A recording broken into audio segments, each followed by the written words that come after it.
es un tema que está allí y que la verdad es sinceramente fundamental para poder entender este nuevo orden internacional que supuestamente se está emergiendo, que es la rivalidad entre China y los Estados Unidos. Se plantean una serie de preguntas acerca de cómo va a evolucionar esa relación y qué impacto va a tener sobre el mundo, porque no cabe ninguna duda que los dos grandes, digamos, actores en toda esta tragedia que significa la pandemia del coronavirus, China tiene un lugar especial porque ahí empezó la pandemia, y los Estados Unidos porque es el país que más afectados tiene en términos de contagiados y fallecidos. Así que vamos a tratar de dilucidar muchos de los temas que están apareciendo en las primeras páginas de los diarios, pero que requieren una mirada profunda, experta, y para eso nosotros tenemos aquí un panel espectacular realmente. El embajador Luis Chuquiwara, director general del Foro Peruano de Relaciones Internacionales; el especialista en temas internacionales Farid Kahat, sociólogo, analista, catedrático de la Universidad Católica; el embajador Hernán Couturier, ¿no? Embajador en situación de retiro en el Servicio Diplomático de la República; y también a nuestro coanfitrión Jörg Degner de la Fundación Friedrich Naumann. Pero las palabras de bienvenida las va a dar Jennifer Gómez, también de la Fundación. Buenas tardes, bienvenidos a todos. Mi nombre es Jennifer Gómez Velázquez, estoy a cargo de la administración de la Oficina Países Andinos. Agradecemos una vez más a nuestro socio Instituto del Futuro y a todos los ponentes que nos acompañan el día de hoy. Estamos encantados de poder participar en otro webinar más y contribuir a estos espacios de conversación. Para quien no nos conoce todavía, la Fundación Naumann es una de las 6 fundaciones políticas de Alemania y se encuentra afiliada al Partido Liberal Alemán. La Oficina de los Países Andinos está trabajando desde Lima y con actividades no solamente para Perú, sino también para Ecuador, Chile, Colombia, Bolivia y Venezuela. Nuestra institución trabaja estrechamente en actividades que están enfocadas en el Estado de Derecho, la economía social de mercado, Smart Cities, digitalización y educación de calidad. Los invitamos a que nos sigan en nuestras redes como FNF Países Andinos, en el Twitter, en el Facebook y en el Instagram para conocernos más. Muchas gracias. Gracias a ti, Jennifer. Danke, como dicen en alemán. A ver, yo quería comenzar así directamente, ¿no?, preguntándoles a nuestro panel en qué medida este enfrentamiento, digamos, por la hegemonía internacional, en el plano internacional entre Estados Unidos y China, es consecuencia del coronavirus, de la pandemia, o en realidad es parte más bien de una tendencia. No sé si el embajador Couturier nos da una primera semblanza de esto. Gracias, Carlos. Sí, con el mayor gusto. Yo discrepo de que la dualidad y la lucha por el poder mundial sea consecuencia de la pandemia. Creo que la pandemia va a agudizar contradicciones, pero indudablemente que la confrontación, una nueva confrontación, quizá ya a niveles de nueva Guerra Fría, se está dando ya desde hace varios años. Dentro de los planes estratégicos de China, que por lo menos diría yo se remontan a Deng Xiaoping, ellos tienen muy claro retomar lo que siempre fue China. China es posiblemente la nación con un estado continuo más antigua del mundo. Es una nación que tiene alrededor de 6.000 años. De estos 6.000 años, con la sola excepción del siglo XIX y el siglo XX, ha sido la primera potencia mundial siempre. Y ahora se ha propuesto el Partido Comunista Chino, ¿no?, dentro de sus planes de largo plazo, recuperar la posición que siempre tuvo China. El concepto de Greater China, ¿no? La China más grande, que envuelve a Hong Kong y todo lo demás. Para lo cual, desde el año 49 se desarrolla una revolución comunista en China, que sin duda ha logrado metas importantísimas, al punto de haber colocado a China en el segundo sitial, digamos, dentro del concierto de naciones, de eso no cabe duda. Incluso se habla de que en poco tiempo, no más de 10 o 15 años, China pasaría a ser la primera potencia mundial. Bueno, en términos económicos, en el año 2011, China igualó el PBI, digamos, nominal de los Estados Unidos, ¿verdad? Sí. Nominal, ¿verdad? Embajador Chuquibara, ¿qué importancia tiene también los temas económicos, de carácter tecnológico, de conquista de mercados en esta confrontación del nuevo cuño? Porque si bien es cierto, hablamos de un enfrentamiento, por lo menos nadie se le ha ocurrido decir que este puede ser un enfrentamiento militar, ¿verdad? Así es. Bueno, primero que nada, muchas gracias ante todo por la invitación, Carlos. Un saludo también a los distinguidos panelistas, Farid, Hernán, yo. Y encantado de participar en esta conversación sobre un tema que evidentemente añade una dimensión adicional a la crisis de la pandemia. Una tragedia humana en la cual todos estamos inmersos, ¿no? Que tiene dolorosas consecuencias en todo caso también para nuestro país, que conviene siempre tener presente. Y que también tiene una dimensión importante, como se dijo, en el marco de lo que puede ser el relacionamiento del Perú con el exterior y la política exterior del Perú. Sin duda, los efectos de la pandemia son de carácter multidisciplinario. Crea una crisis política, una crisis económica y obviamente impacta también sobre las relaciones internacionales. Yo diría que evidentemente no se trata de un elemento, digamos, rupturista en sí mismo, sino que es una suerte de dinamizador, catalizador de las tendencias internacionales ya vigentes y ya presentes en el escenario internacional de los últimos años y de las últimas décadas, y que por lo tanto agudiza, ¿no?, las contradicciones. Es como un scan que nos muestra la fortaleza y debilidades de ese sistema internacional en su conjunto.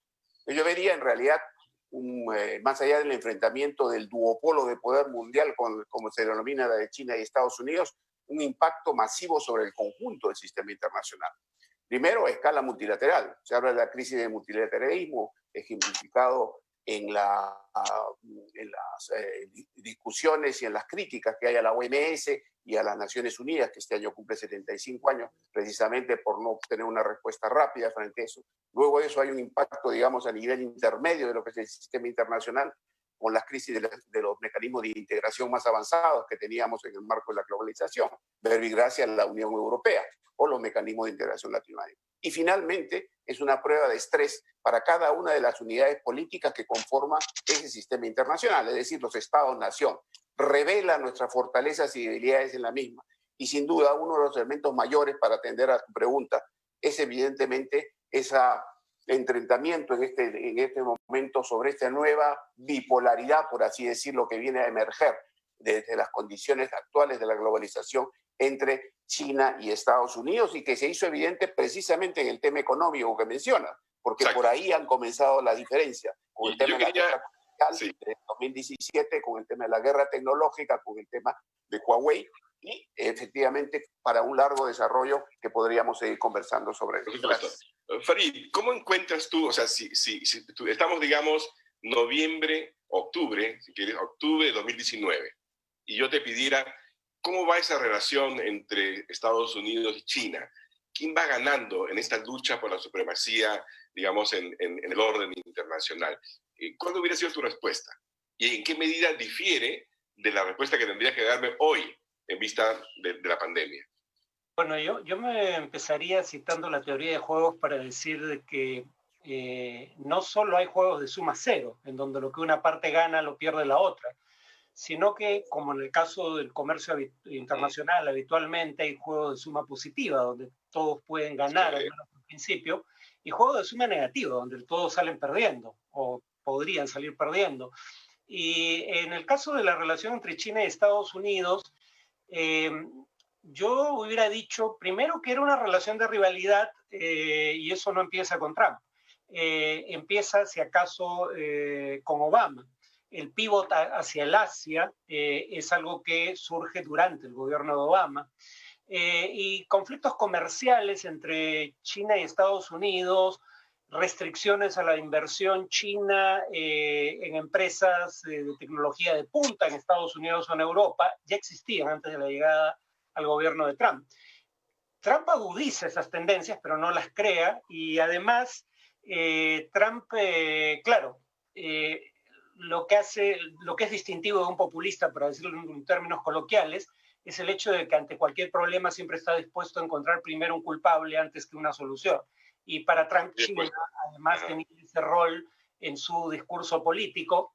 Yo hubiera dicho que la situación era favorable a China en octubre de 2019, pero contra lo que muchos parecen creer, yo no diría que uno de los dos sale bien librado de esta crisis. Estados Unidos tiene 1/3 del total de infecciones registradas en el mundo y alrededor de la 1/4 parte de las muertes registradas por COVID-19 en el mundo. Es una respuesta desastrosa. Pero China es el origen del problema y hay indicios, tanto esta vez como con la pandemia del SARS en 2003, de que, dada la naturaleza autoritaria del régimen, no hubo libre flujo de información y se intentó ocultar el problema en una etapa inicial, lo cual probablemente haya sido una de las causas de que esto se haya terminado convirtiendo en una pandemia global. Yo no creo que ninguno de los dos salga bien librado. Genial. York, el embajador Chuquiguara señaló que una de las consecuencias que estamos viendo también de la pandemia, del coronavirus, es la necesidad de replantear todos estos movimientos, digamos, multinacionales. No solamente las entidades multinacionales, sino también organizaciones como la Comunidad Europea, ¿no? Tú como alemán, y Alemania siendo un pilar fundamental de la Europa comunitaria, ¿cómo crees tú que está afectando el coronavirus, ¿no? La esencia misma de la comunidad, que significa, por ejemplo, el libre tránsito de personas, libre tránsito de bienes, etcétera, ahora que vivimos en un mundo donde se requieren, digamos, cuidados especiales a nivel fronterizo? Creo que esta pandemia es un gran peligro por el multilateralismo, porque si vemos que... York, ¿podrías hablar un poco más fuerte? Ok, sí. Un momento. Yo creo que esta pandemia es un gran peligro por el sistema internacional y el sistema de multilateralismo, porque si vemos a Unión Europea, por ejemplo, en esta pandemia, ¿qué pasó? La Unión no funcionó. Cada país tomó sus decisiones. No hubo una solución de Unión Europea. ¿Qué pasó con el World Health Organization? Tampoco funcionó. Mucha crítica. ¿Qué funcionó con esta organización de American States? No. Entonces tenemos una renacionalización de política en este momento. Es contra la globalización, es una cosa.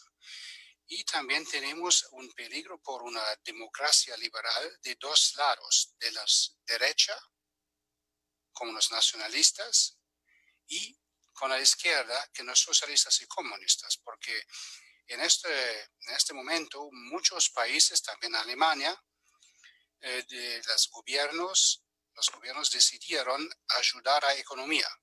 Y los izquierdistas usan el desarrollo, dicen, para pedir a una renacionalización a sectores que antes hemos privatizado con mucho éxito.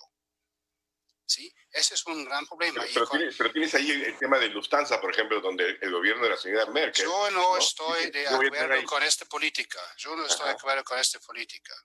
Que tenemos que hacer en este momento es ayudar a los pymes y los micros, porque en Alemania, también acá en Perú, en muchos países democráticos, liberales, estas empresas garantizan la mayoría del trabajo.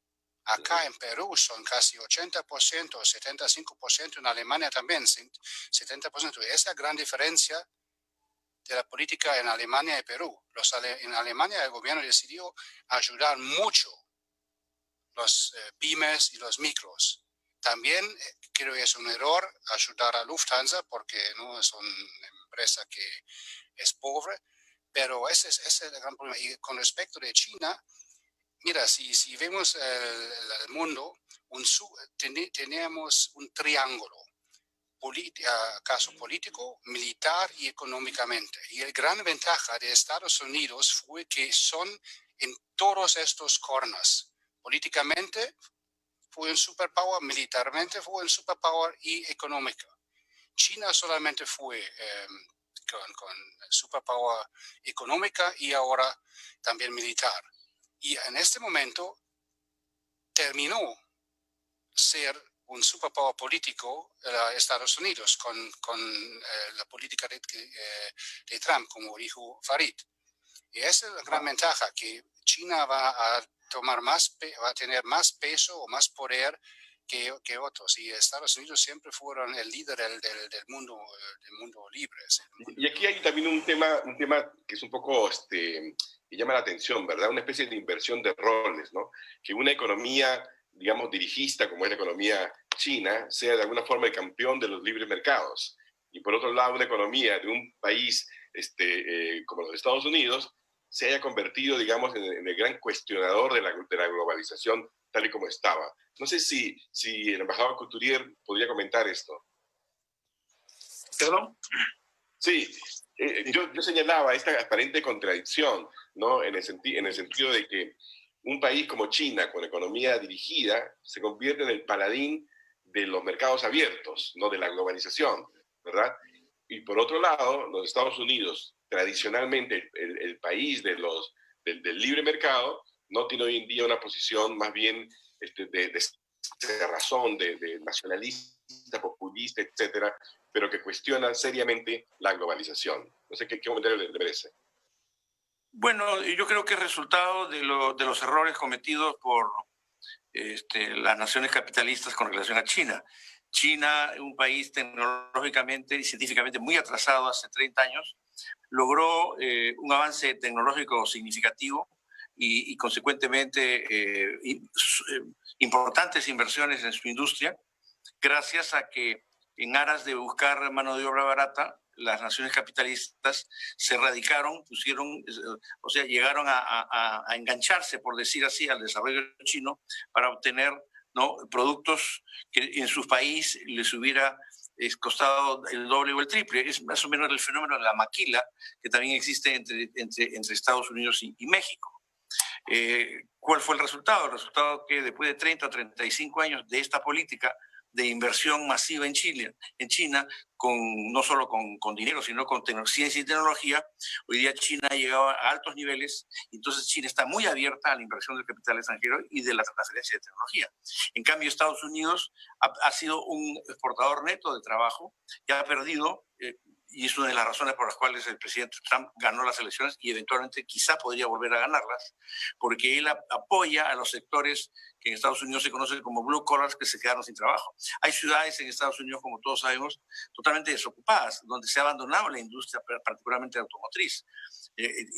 ¿Cómo gana la elección Trump? Trump dice, vamos a volver a hacer América primero, vamos a volver a tener nuestras industrias, para lo cual tiene que cerrar sus relaciones. Viene lo que se llama el desenganche de la industria y de la economía norteamericana de la economía china. Es por eso que se explica que el campeón del capitalismo se cierre y trate de recuperar posiciones en cuanto a sus inversiones internas, y por el otro lado, China totalmente abierto, ¿no?, al comercio y totalmente abierto a las inversiones. Pero una de las cosas que ha mostrado, digamos, la pandemia, ¿verdad?, es que la política esa de me salvo yo primero es algo que domina la mente de prácticamente todos los gobernantes del mundo, ¿verdad?, en situaciones como lo de la pandemia, porque uno hubiera esperado que un problema global, como es la pandemia del coronavirus, obtuviera una respuesta global, pero lo último que hemos visto es justamente esfuerzos por cooperar. Lo que...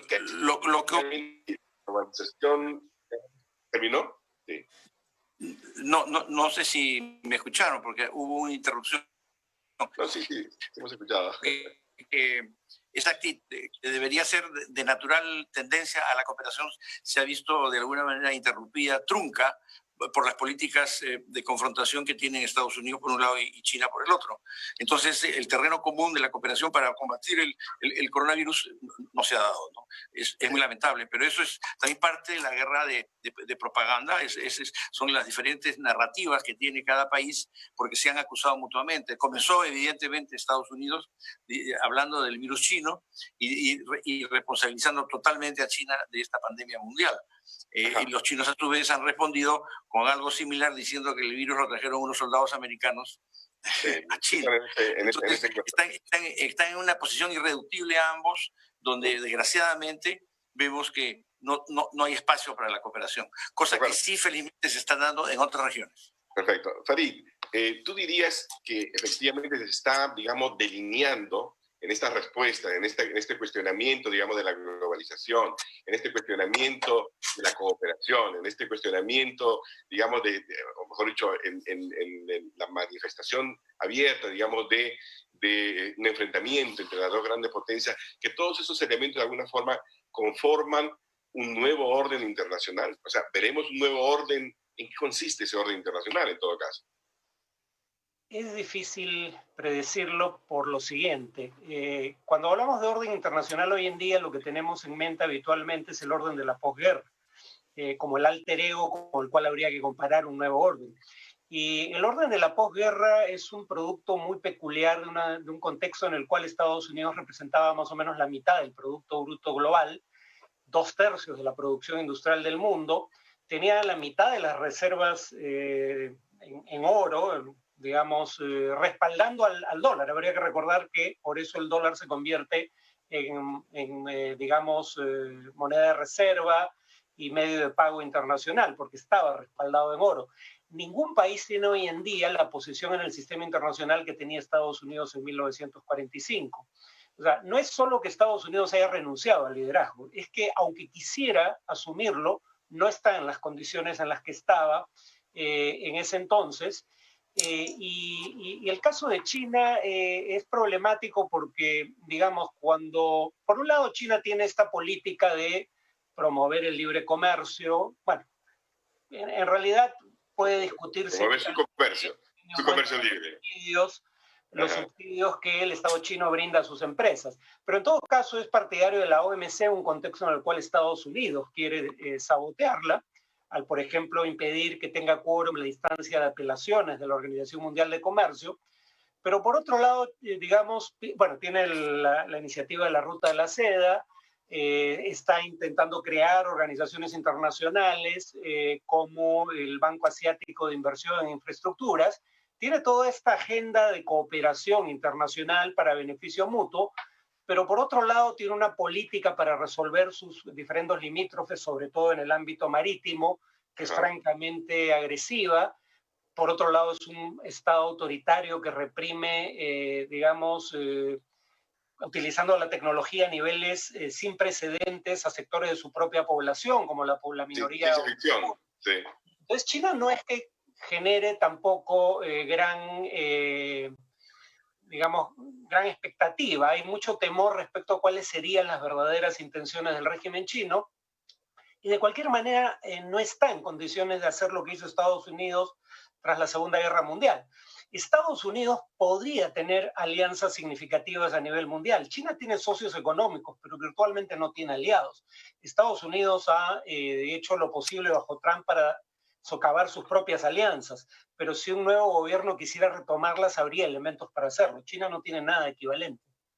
Embajador Chuquibara, ¿usted estaría de acuerdo entonces que en este nuevo orden internacional que se va configurando, China va a tener un papel un poco distinto del que tuvo Estados Unidos cuando declinaba Gran Bretaña y emergía Estados Unidos como la gran potencia? ¿O cómo ve esa dinámica hacia adelante? A ver, yo sería cuidadoso con utilizar el término de nuevo orden internacional. Creo que estamos en un momento de transformación internacional, ¿no? Estamos en un momento de inflexión de la dinámica de las relaciones internacionales contemporáneas, que como habíamos dicho, y se ha repetido varias veces en el panel, no es algo reciente. Yo creo que desde el año 2016, desde el Brexit y la elección del nuevo gobierno norteamericano en ese entonces, se marca un claro golpe de inflexión en el devenir de las relaciones internacionales contemporáneas. Si recordamos bien, hacia atrás hubo un cuarto de siglo de plena vigencia de la globalización tal cual existió realmente, basada en determinados paradigmas, la paradigma de la democracia liberal, el paradigma de la economía de mercado y el paradigma social de los derechos humanos y los derechos ciudadanos. Eso fue la utopía de globalización que nos vendió la ideología desde los comienzos de los años 90 y que estuvo vigente más o menos hasta el 2015-2016. Cierto, había en ese cuarto de siglo algunas disfuncionalidades, particularmente en el campo económico, la crisis económica del 98, la del 2008, la creciente manifestación de movimientos sociales contrarios a la desigualdad que se percibía en la construcción de esa globalización, tales como el movimiento Indignados en España, Occupy Wall Street en Estados Unidos, los mismos movimientos de la primavera árabe hace unos 7 u 8 años, pero creo que a partir del 2016 ya las nuevas tendencias anti-globalización se hacen más presentes. ¿Y cuáles son esas tendencias? Populismo, proteccionismo, xenofobia, intolerancia e incluso racismo, como lo estamos viendo en las últimas semanas de manera abierta, ¿no? Intolerancia a la migración, sobre todo. Entonces, lo que estamos ahora es en un momento de transición que nos hable avenidas hacia el porvenir. No creo que todo esté jugado, no hay un nuevo orden en el cual definitivamente China va a pasar a un lugar predominante sobre los Estados Unidos. Creo que hay ahí todavía un espacio y un escenario en que se van a jugar roles, se van a jugar estrategias y podríamos decir, de un lado, que hay una visión optimista, que sería que el sistema internacional sea como el que salió de la Segunda Guerra Mundial, donde se refuercen los canales multilaterales, donde se avance en la consolidación de la democracia, donde haya 30 años económicos gloriosos, que se llamaba en ese entonces, pero también hay un escenario pesimista, el escenario posterior a la Primera Guerra Mundial, aquella que llevó al fracaso del multilateralismo, ¿no? de la Sociedad de Naciones de Wilson, aquella que llevó a la crecencia del fascismo, del populismo, en Europa particularmente. Entonces, hay estos dos escenarios que habría que obviamente ayornar a lo que es este nuevo mundo en transformación, a la cuarta revolución industrial, a la edad digital y demás, y a esa conflagración entre China y Estados Unidos a la que se hace alusión. Pues un factor fundamental en esa confrontación, sobre todo en los años recientes, tiene que ver con la tecnología, ¿verdad? O sea, se han descubierto cantidad de espías chinos haciendo espionaje industrial, que es uno de los caballitos de batalla, más bien, por ejemplo, del presidente Trump y toda esta desconfianza. Y está hoy en día la tecnología del 5G, ¿no? Que ha hecho que, por ejemplo, cosa inusual, ¿no? Un gobierno, básicamente, el gobierno extranjero de Estados Unidos, prohíba, ¿no? que Huawei pueda desplazar, digamos, su tecnología en todas partes del mundo, ¿no? ¿En qué medida el tema tecnológico, que China no solamente digamos, usa, sino que además también ventila como un gran elemento diferenciador, ¿no? Lo estamos viendo con el tema de la pandemia, lo dijo también Farid, el uso así de la tecnología, incluso para vigilar a sus propios ciudadanos, ¿no? Mi pregunta allí es, ¿en qué medida la tecnología es el factor, digamos, aglutinante de este enfrentamiento entre las dos potencias? George, no sé si en Alemania, por ejemplo, existe este tipo también de preocupación por el espionaje industrial, por el despliegue de grandes tecnologías para ejercer control social sobre las personas. Es una overestimation de la tecnología. Claro, es una competencia, pero en relaciones políticas cuanto a más. Y no estoy de acuerdo que en la evolución de China. China podría ser un superpoder económicamente, pero para tener un peso grande o peso grave en relaciones internacionales necesitamos más. China es un régimen autoritario que corta libertades, que como podemos ver en Hong Kong y todo, y como dijo Farid, tiene relaciones económicas, pero no tiene aliados. ¿Sí? Es una cosa que siempre tenemos que ver, y no deberíamos subestimar el poder que la libertad y la política tiene. lo que dijo Luis es absolutamente correcto. Estamos en un periodo de transformación. ¿Por qué? La globalización es un desarrollo de los últimos, digamos, 20, 30 años. Pero las estructuras políticas que tenemos son del último siglo, del último milenio. No funciona. Mira, la estructura que tenemos que en Naciones Unidas, que es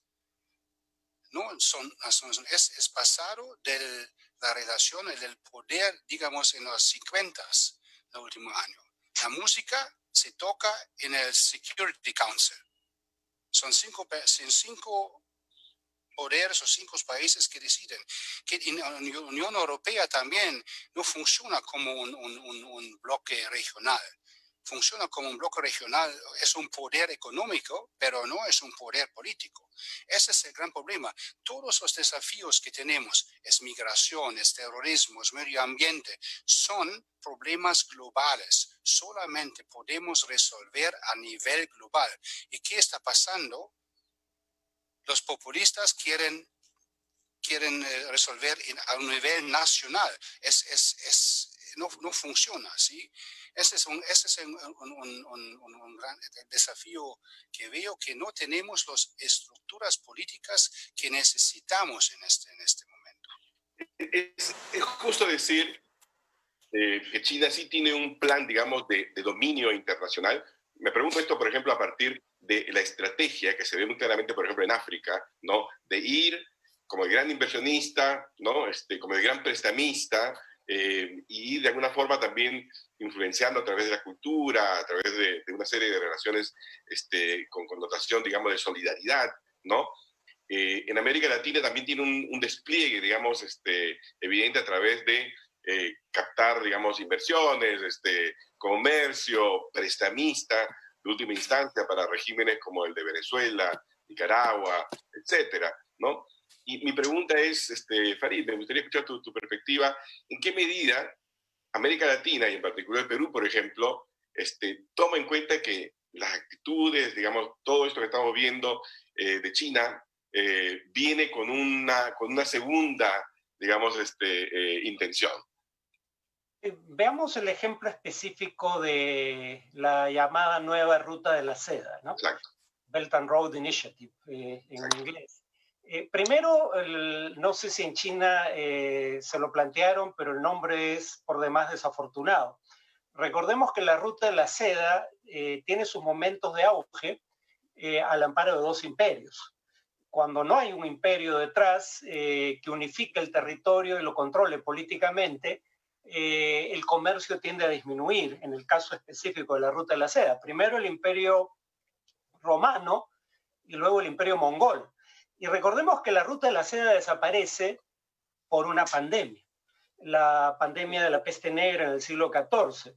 Entonces, la ruta de la seda es un indicio de los problemas que puede haber, la metáfora, es un indicio de los problemas que puede haber con el actual proyecto de China, ¿no?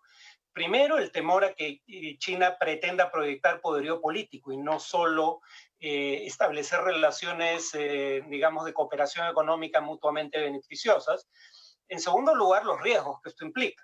Cómo, digamos, aprovechar las posibilidades de cooperación sin los costos colaterales que puede traer la integración, como, por ejemplo, la transmisión de enfermedades.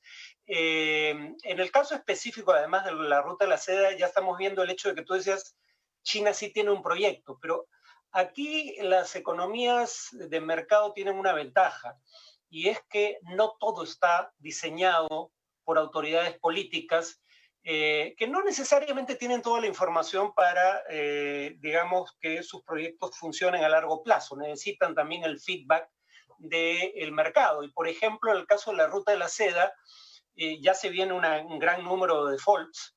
O sea, muchos de los países que recibieron los créditos no van a poder pagarlos. Y ya hay acusaciones de conducta predatoria a China, porque algunos creen que a China no le interesa que le paguen los préstamos, lo que le interesa es que le den acceso a puertos, aeropuertos e infraestructura en general, o materias primas, en lugar de devolverle el préstamo. Por ejemplo, en Sri Lanka, como el gobierno de Sri Lanka no pudo pagar el préstamo para construir un puerto, lo que ha hecho es concederle por 99 años la administración del puerto a una empresa china. Exactamente como hicimos nosotros durante la Guerra del Pacífico, para Sí, resolver el contrato Grace.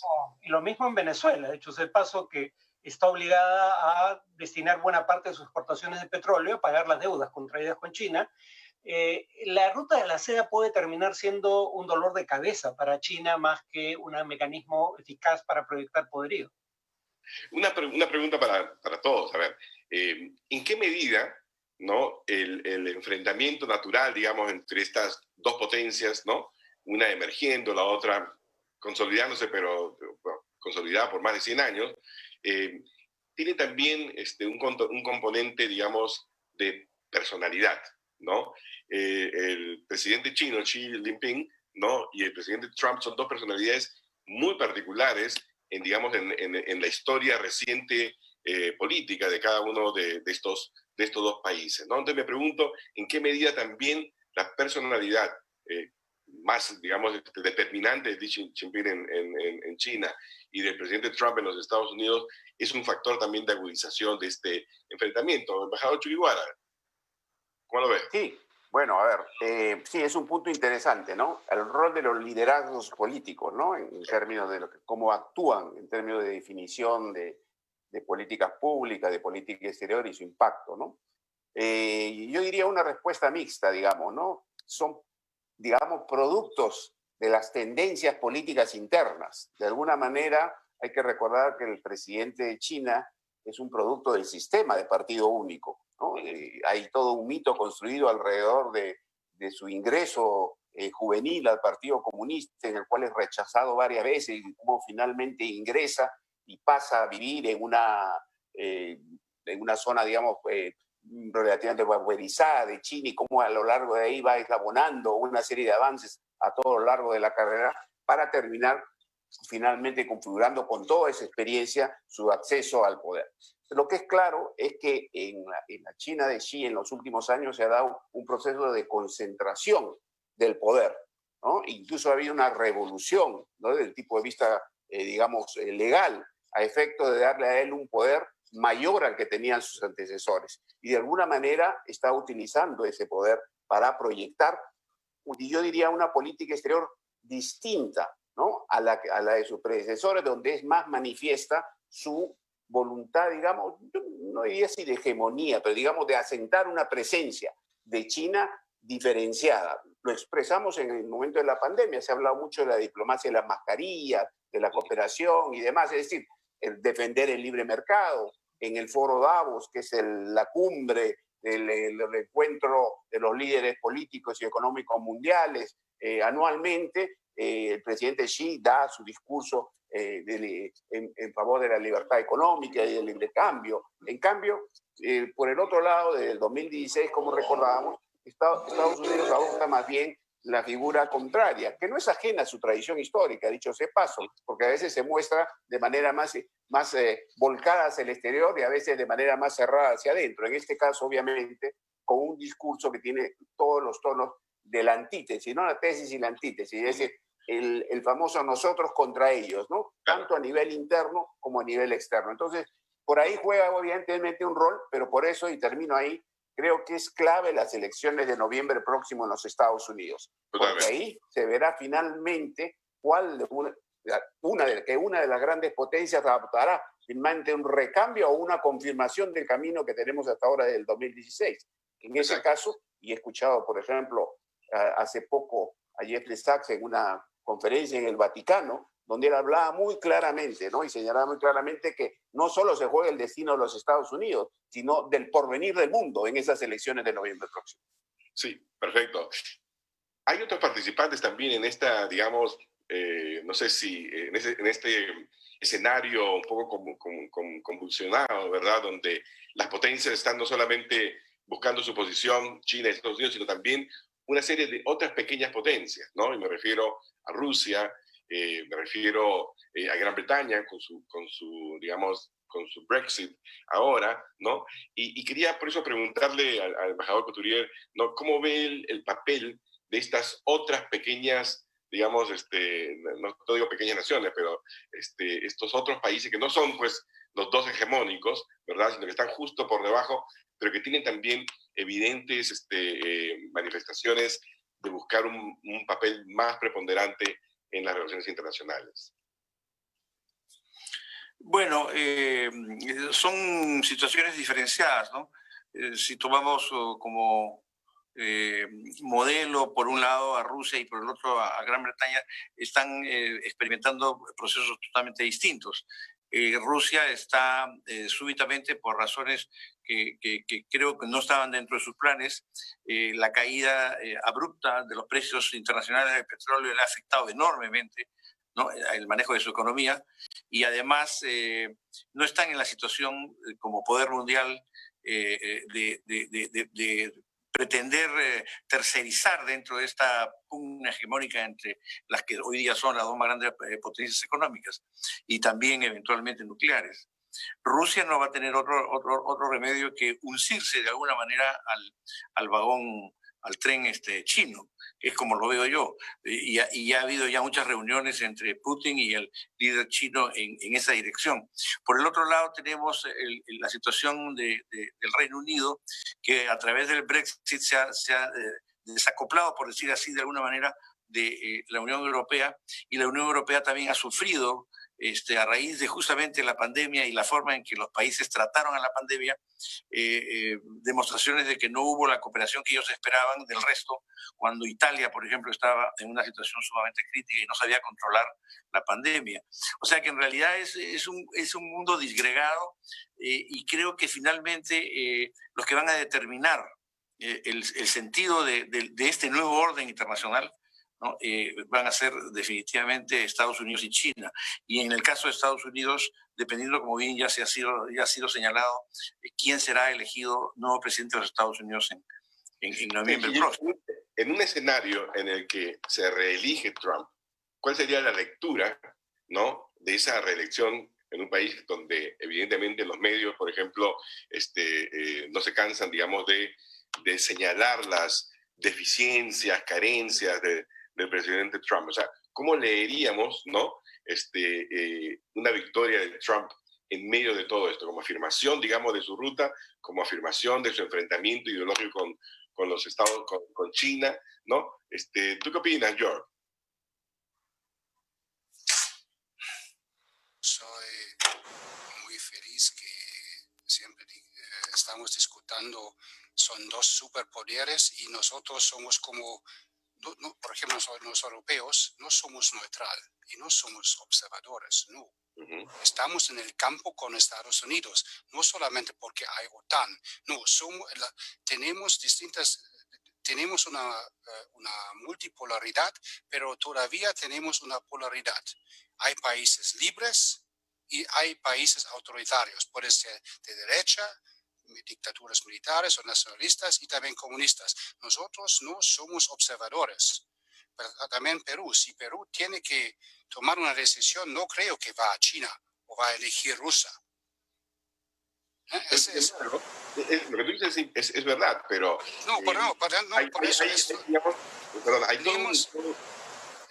todo un esfuerzo, ¿no?, por pintar una China, digamos, tecnológica, de avanzada, moderna, etcétera, que son cosas que todos quisiéramos, pero sin hacer énfasis en el sacrificio. Si ganó Trump otra vez más, que yo espero que no va a pasar, no es el fin del mundo. No es el fin del mundo, no, porque el sistema en Estados Unidos es muy fuerte. Mira, toda la crítica que es contra Trump viene de Estados Unidos. Estados Unidos también son en muchas cosas muy racista, extremista, pero la crítica siempre viene dentro del país. Las violaciones, por ejemplo, crímenes en las guerras en Vietnam y también en Guantánamo, no fue Alemania, no fue Perú, no fue otro país que criticó eso. El primero viene la crítica dentro del sistema. Entonces tiene, ¿cómo se llama en inglés? Self-healing power. Eso es muy importante saber. Y entonces no podemos comparar. Es más, también los otros países también no somos, como dije, no somos neutrales. No somos exacto, solamente me observadores. quiero quedar con eso. No somos neutrales. Y quiero preguntarle a Farid, ¿no? ¿América Latina es neutral? ¿América Latina es un observador pasivo? Son muchos países. América Latina, de acuerdo, perfecto. Pero el entendimiento que nosotros tenemos, ¿no? Brasil, México, Chile, Argentina, Colombia, Perú, etcétera. ¿Observas tú algún tipo, digamos, de entendimiento básico de cómo ponernos, de cómo pararnos frente a ambas potencias en disputa? Bueno, veamos el caso de Bolsonaro. Bolsonaro en campaña tenía un discurso sumamente crítico de China, básicamente por ser un régimen, creo que no le preocupaba tanto que fuera de partido único, sino que ese único partido fuera el comunista. Y él hablaba de ser un aliado leal de Estados Unidos. Lo veía como una alianza civilizatoria, la coalición, digamos, occidental y cristiana. Pero en primer lugar, China es uno de los dos primeros, no recuerdo si es el primero, pero en todo caso es uno de los principales socios comerciales de Brasil. Es una fuente creciente de inversión extranjera en Brasil, por un lado.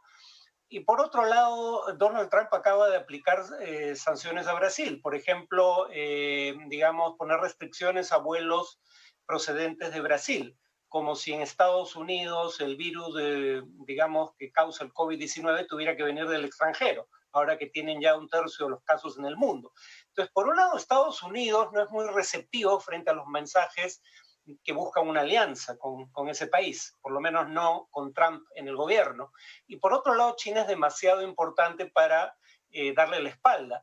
Entonces, digamos, algunos países como el nuestro ven la situación de la siguiente manera. O sea, obviamente no hay simpatía alguna por la naturaleza del régimen político de China, tampoco por el trato que ese régimen da a sus propios ciudadanos, pero creo que el cálculo es, no hay mucho que el Perú pueda hacer al respecto, y si intentas hacer algo, lo que vas a tener como consecuencia es que, como le acaba de pasar a Australia, China te amenace con sanciones. No cambias en nada lo que pasa dentro de China, y a cambio sí puedes pagar un costo muy alto. Entonces estamos condenados a ser observadores, digamos, ¿no? No sé si el embajador Couturier está de acuerdo con eso. Yo no diría que observadores. Lo concreto, tanto en el caso de Brasil, por ejemplo, como en el Perú, China se ha convertido en nuestro primer socio comercial. Sí. ¿No? Y ha superado las tradicionales relaciones económicas y comerciales que teníamos con Estados Unidos. Pero lo que en el caso concreto del Perú y en cierta medida también Brasil se ha sabido diversificar. O sea, no es que nosotros dependamos totalmente de China, como tampoco dependemos de la Unión Europea, ni tampoco de Estados Unidos, ni tampoco del mercado latinoamericano. Hemos hecho un balance. Yo creo que justamente en ese balance y en ese equilibrio, de alguna manera está cifrada la política exterior peruana, la forma independiente de poder buscar realmente nuestro interés nacional sin unirnos ni uncirnos a ninguna de las grandes potencias. Más bien jugamos con todas y nos beneficiamos de todas. China, por ejemplo, recientemente ha hecho grandes inversiones en el Perú, ha comprado parte del sistema eléctrico del Perú, acaba de inaugurar en el Perú el Banco de la Nación China. Acá, en realidad, hay una dinámica muy activa entre los dos países, a la vez que la tenemos también con Estados Unidos y con los europeos. Yo no creo que... Mi pregunta ahí es si la nuestra es una actitud, digamos, de recepción de la política tal y como la plantea China, mientras que nosotros no tenemos pareciera, una actitud, digamos, más proactiva en esa relación. Me refiero, por ejemplo, al Tratado de Libre Comercio que hay entre Perú y China, ¿no? Donde, a diferencia del Tratado de Libre Comercio entre Perú y China y Chile, los chilenos, por ejemplo, han hecho bien claro que las inversiones chinas deben venir con transferencia de tecnología, mientras que nosotros no, por ejemplo. Yo creo que el dinamismo de la relación entre Perú y China se ha originado en ambas partes. Nosotros hemos buscado activamente la relación con China. Sabemos que es el principal mercado para muchos de nuestros productos, particularmente los minerales, y China también ha encontrado en el Perú un socio que va a abrirle a futuro un mercado sudamericano. La vinculación marítima, por ejemplo, entre China y Sudamérica posiblemente se dé a través de un megapuerto peruano. Entonces, creo que hay un interés recíproco sin necesidad de que eso signifique una dependencia política. Y por otro lado, China tampoco pretende hacerlo porque ellos lo que han desarrollado mucho y con gran éxito en varios continentes es lo que se llama el soft power, ¿no? No es un poder militar, no es un poder político, es un poder fundamentalmente de influencia y económica, ¿no? Pero excepto en su área de influencia, donde el soft power cada vez se hace más duro, ¿no? Estoy pensando en Hong Kong, estoy pensando en las amenazas a Taiwán, sí. Estoy pensando, por ejemplo, en lo que dijo Farid acerca de Australia. Te pusiste en contra mía, ahora te golpeo, ¿no? Sí. Digamos que son manifestaciones recientes, aunque evidentemente que debimos haberlas sospechado desde tiempo, ¿no? Y ahora vemos que se concretan y efectivamente comienzan a materializarse y será evidentemente una voz de alarma a futuro para saber salvaguardar mejor nuestras relaciones. De acuerdo. Quiero preguntarles a cada uno de ustedes, porque ya estamos acercándonos al final de este webinar que ha sido tan rápido que estoy mirando el reloj y no puedo creer que ya tenemos prácticamente una hora, ¿no? Pero quería preguntarles en qué medida, o mejor dicho, cuáles deberían ser los 3 elementos fundamentales de la política exterior peruana, ¿no? Con miras a un nuevo orden internacional, por llamarlo de alguna forma, ¿no? En el que China tenga un papel todavía más preponderante que el que tiene hoy en día. Embajador Chuquibara. Sí, a ver, si me permites, Carlos, creo que tenemos que focalizarnos un poco más en el contexto de la pandemia. Creo que el título del conversatorio es Geopolítica de la pandemia. Y a veces me temo que estamos un poco más digregados en la geopolítica pura y no en el tema de la pandemia.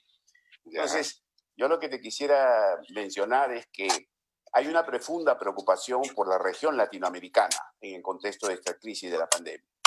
Obviamente, ya es de por sí estructuralmente la región más desigual del planeta.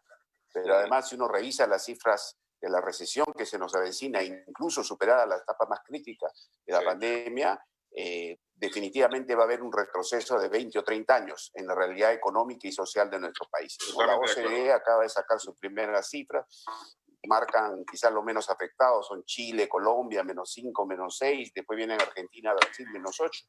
Y nosotros, el Banco Mundial, esta misma semana está hablando de -12%, ¿no? Entonces ahí estamos en la primera ola de la pandemia, ojalá no haya una segunda, pero ya en una situación bastante dramática, con lo cual, evidentemente, la repercusión en términos de empleo, más bien de desempleo, en términos de incorporación de frágiles clases medias nuevamente a los sectores de pobreza va a ser inmenso. Entonces creo que respecto a eso, además hay una convicción que evidentemente podemos sacar del modelo de desarrollo, entre comillas, que habíamos utilizado en el Perú y en América Latina en los últimos 20 o 30 años, en el cual se abusó quizás excesivamente de la creencia en que el mercado iba a ser la gran solución y el equilibrio, finalmente incluso de las fracturas sociales, y se dejó de lado el tema del Estado y las políticas públicas que hoy importan a la población concreta: salud, educación,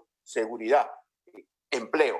Entonces, por ahí creo que va una auténtica política exterior para en tu pregunta. La política exterior del Perú es finalmente mirar el rostro interno del Perú, mirar la situación de nuestra ciudadanía. No es hacer política exterior en función de los intereses de las grandes potencias internacionales. Es tener un diagnóstico como el que hemos hecho esta hora larga de todo eso, pero finalmente es atender a tus preocupaciones de hasta dónde puedes avanzar.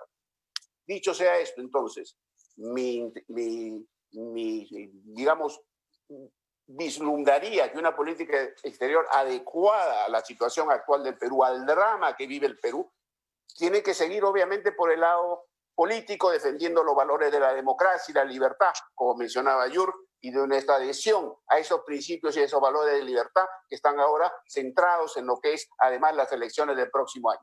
Tiene que estar, por supuesto, en términos de la libertad económica, de lo que significa participar, digamos, de la globalización en los mejores términos posibles, incorporando innovación, competitividad, productividad, tecnología y demás. pero en lo esencial hay que rescatar el tema de la cooperación en aquellos sectores que nuestras poblaciones más vulnerables requieren: salud, educación, seguridad. Y ahí evidentemente no solo se trata de un problema de asignación de recursos, que es la tarea interna del Estado, y de control de la utilización de esos recursos, sino de también captar cooperación internacional, buenas prácticas internacionales que nos sirvan a esos propósitos que son la urgencia inmediata de nuestra sociedad en este momento. Perfecto, Luis. La verdad que encantado de escuchar tus puntos de vista, que son también puntos de vista que aquí compartimos, ¿no? Por lo menos yo he tenido la oportunidad de expresarlo incluso por escrito, porque estoy convencido de que efectivamente esos son los lineamientos principales que deberían guiar nuestra acción, tanto interna como a nivel internacional. Quisiera pedirles ahora sí una reflexión más o menos final. Evidentemente, es solamente una hora para conversar de un tema tan importante. Cuando yo dije desde un principio, bueno, la pandemia, la geopolítica de la pandemia, es el entendido de que la pandemia lo que ha hecho es agudizar cosas que ya estaban viniendo, o sea, porque el enfrentamiento no es de hoy, no es de ayer, es de hace algún tiempo. Las preguntas acerca de la validez la bondad, digamos, de la globalización también preceden a la propia pandemia, y lo que ha sucedido es que esto está agudizando, digamos, esas tendencias, ¿no? Freddy, te quería preguntar, ya, perfecto, así, digamos, a un candidato presidencial, ¿qué le dirías tú que debería considerar en materia de política exterior en vista de estos cambios en el escenario internacional? ¿Farid? ¿Me escuchó? Sí. Perdón, no sabía que la pregunta era para mí, pero... Sí. A ver, yo lo respondería con un ejemplo específico, ¿no? Ahora hay esta tendencia a pensar de que como las cadenas de suministro, o sea, las cadenas que producen los componentes de un bien final en distintos países, se rompieron producto de la pandemia, la respuesta nacionalista es, bueno, no hay que tener cadenas de suministros internacionales, hay que producir todo localmente. Lo cual, en mi opinión, sería la respuesta errónea. No dudo que vaya a haber intentos de responder de esa manera el problema, pero creo que al final de cuentas es peor. ¿Por qué? Porque concentras todo el riesgo en un solo país, uno, y dos, pierdes economías de escala. Entonces, sí, es cierto que nadie quiere volver a estar en una situación en la cual deja de producir porque se rompen las cadenas de suministros internacionales, pero la respuesta debiera ser diversificar cadenas de suministros y, por ejemplo, ya no trabajar bajo el criterio de just in time, en donde no tienes stock de materias primas o de insumos porque los recibes, digamos, en el momento adecuado. Bueno, en un caso de corte de las cadenas de suministro eso no funciona. Deberías tener stocks. Mi punto en general, lo que quiero ir con este ejemplo es básicamente la idea de que cerrarse dentro de las fronteras nacionales es la respuesta equivocada. Se requiere más cooperación internacional de la que hemos tenido. Yo terminaría diciendo que las pandemias del SARS del 2003 y del H1N1 del 2009 no fueron tan graves como esta, en parte porque hubo cooperación internacional liderada por la Organización Mundial de la Salud. Ahora, por primera vez, estamos viendo lo que es, desde la gripe española, lo que es una pandemia sin que haya cooperación entre las principales potencias del sistema internacional. Exacto. Embajador Couturier, sus últimas palabras antes de cerrar el webinar. Ya que nos concentramos en este tema tan importante de actualidad como es la pandemia, quisiera referirme a un aspecto central que tiene que ver con las cadenas de suministro, que tiene que ver con la autarquía, pero que también tiene que ver con la prevalencia y la preferencia que se debe tener por sectores absolutamente estratégicos dentro de las políticas públicas. Y eso se refiere a la educación y a la salud. Nosotros nos hemos preciado, y es algo que se atribuye a los gobiernos que han seguido una tendencia neoliberal, ¿no?, en el Perú, que hemos llegado a acumular, ¿no es cierto?, reservas internacionales por el orden de los 70.000 millones de dólares. La pregunta es, desde que el presidente Odría hizo una red de hospitales regionales, incluyendo, por supuesto, a uno de los mejores hospitales que todavía existen en Sudamérica, como es el Hospital Rebagliati, ¿qué inversión se ha hecho en el Perú en materia de salud, por ejemplo, y educación colateralmente? Desde el año 56 a la fecha, la inversión ha sido mínima. Cuando la recomendación es invertir 8%, se está invirtiendo en el Perú 2,5% y a veces se rozaba el 3%. Si nosotros hubiéramos gastado las cifras recomendadas en educación y salud durante estos últimos 60 años, ¿cuánto tendríamos de reservas internacionales en el Perú? Posiblemente no 70.000 millones de dólares, pero hubiéramos estado mucho mejor preparados para resistir la pandemia. Y el Perú, sin ninguna duda... Yo creo que tendríamos más todavía. Posiblemente. Porque eso hubiera acelerado el crecimiento, la productividad. Hubiera acelerado el crecimiento y habríamos resistido mejor, ¿no?, este embate brutal de la pandemia que nos ha puesto prácticamente en el primer lugar del mundo en materia de víctimas, ¿no?, tanto de contagio como de fallecimientos. Efectivamente. George, muchas gracias, embajador. Tus palabras de cierre. Soy muy de acuerdo con lo que dijo Luis, pero estas debilidades que usted explicó o mostró, Perú tenía antes de la pandemia también, pero en una situación, una pandemia, las debilidades van a ser más claras. Y para mí, el primer objetivo del Estado, del gobierno de Vizcarra, debería ser abrir la economía. Ayer teníamos una discusión entre todas las fundaciones alemanas y con investigaciones trabajamos en casi 100 países. Y la depresión más grande, Perú es el país que tiene la tercera más grande depresión económicamente en todo el mundo, gracias a 12 semanas de una restricción más fuerte y vemos que no funciona. No tiene los resultados que quiere tener el gobierno. Entonces, la prioridad número 1 debería ser abrir la economía y después, claro, tenemos que ver cómo podemos resolver los problemas de seguridad, salud, informalidad, porque todas las reformas necesitan plata. Y el Estado no tiene plata. La plata que tiene el Estado viene de los trabajadores que pagan impuestos. Y por eso esas son las cosas. Y si no hacemos esto, si no vamos a abrir la economía, vamos a terminar después esta pandemia en una fase de la historia de Perú, va a ser 1989, antes las graves reformas económicas. Y yo veo el peligro que continúa con este camino. En el año que viene, si hay elecciones, tenemos el problema que vamos a tener 2 candidatos a la derecha y a la izquierda, una polarización.